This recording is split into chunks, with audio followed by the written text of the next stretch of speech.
Hello Pokemon trainers, welcome back to another Pokemon Sword and Shield news video on iStarly TV.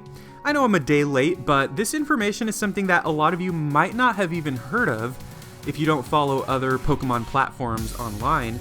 This is a feature that is going to be new in Pokemon Sword and Shield. It sounds pretty cool, I'm going to talk about it, but the interesting thing is that this was non-existent in the trailer that they released yesterday. So in the trailer, they talked about the new characters, some new Pokemon, some new forms, but they didn't talk about Poke Jobs, which is something that they posted on the website, but for some reason in the English trailer, they did not talk about it at all. I did see the Japanese trailer, and they did mention it in that trailer. So for some reason, I have no idea why they chose to omit it from the English trailer. I imagine that because I think both the English and the Japanese trailers were both around 2 minutes long, and so it's possible that they had like a limit that they had to fit. Like the trailer has to be 2 minutes long. I don't know why they would put that restriction, but I'm pretty sure that's the case. And then they had to cut certain things from the trailer for some reason. If that's the case, I mean, the Japanese trailer was able to include all of the same information plus this in about 2 minutes. So I don't know why the English trailer also couldn't have made some cuts elsewhere, but either way, I'm not trying to complain here. Poke Jobs is a new feature in Pokemon Sword and Shield. And before I get into the details of that, I want to talk about also another new kind of, I guess, feature that's connected to Poke Jobs that was also in the Japanese trailer. And this is a new little Rotom character, yet another new Rotom character. I know there are so many at this point, which is cute. I mean, I love Rotom, don't get me wrong, but there are so many new Rotom features in this new game. It's called Rotomi, Rotom-I. I don't know how to pronounce it, but that's how you say it right here. And Rotom-I is kind of a new character. It says it's a new helper in Pokemon Centers that offers you a ton of features. So Rotomi is basically the character that watches over the Pokemon boxes. I know that sounds weird. I don't know if he's going to replace a character like Bill or Lynette from previous games, which would be cool because it's cool to have like an actual Pokemon who runs the boxes. But in addition to accessing your boxes, you can also do the Loto ID feature, which is like the lottery system that they have in all the games for some reason. It's super random. But that is how you can also access the Poke Jobs. And Rotomi will be in every Pokemon Center. I think I already said that, but again, this is how you'll be able to access the Poke Jobs. So to start, Poke Jobs are basically the evolution of the Pokemon Pelago from Sun and Moon and Ultra Sun and Ultra Moon. That was a feature that personally I did like, and I did use that feature quite a bit when I played through those games. It was just a way for you to use the Pokemon in your boxes, the Pokemon that you're not using on your regular team, and just kind of use them for other features and get rewards out of it. And so with the Pokemon Pelago thing, that is how you could grow your berries. That is how you could get some EV points. That's how you could sometimes give them experience points. You could also use them to find rare items, such as rare stones and stuff. So it was a cool feature. You know, I know it probably wasn't for everyone, and it was a side feature that you never had to touch if you didn't want to, but I liked it. So Poke Jobs sounds pretty similar.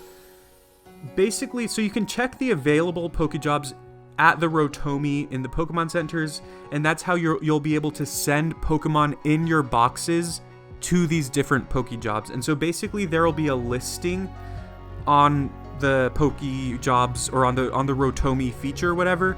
There will be several listings of different jobs, and it'll tell you how many Pokemon they're looking for, how much experience they'll get. It doesn't give you a number of experience, but it has like little stars that I imagine indicate like the amount. Like for example, if it's 1 star, you won't get a lot of experience, and if it's like 5 stars, you'll probably get a lot more.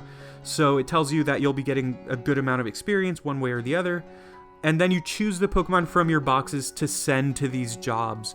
The thing is that the Pokemon that are sent to these jobs will receive experience points and other rewards, such as what the game says here, or the website here says base points. Now, I don't know what base points is. It's probably a new thing that they haven't explained yet. But I would imagine that there's also a chance that maybe this is also a way that they could get EV points, or maybe base points are replacing EV points.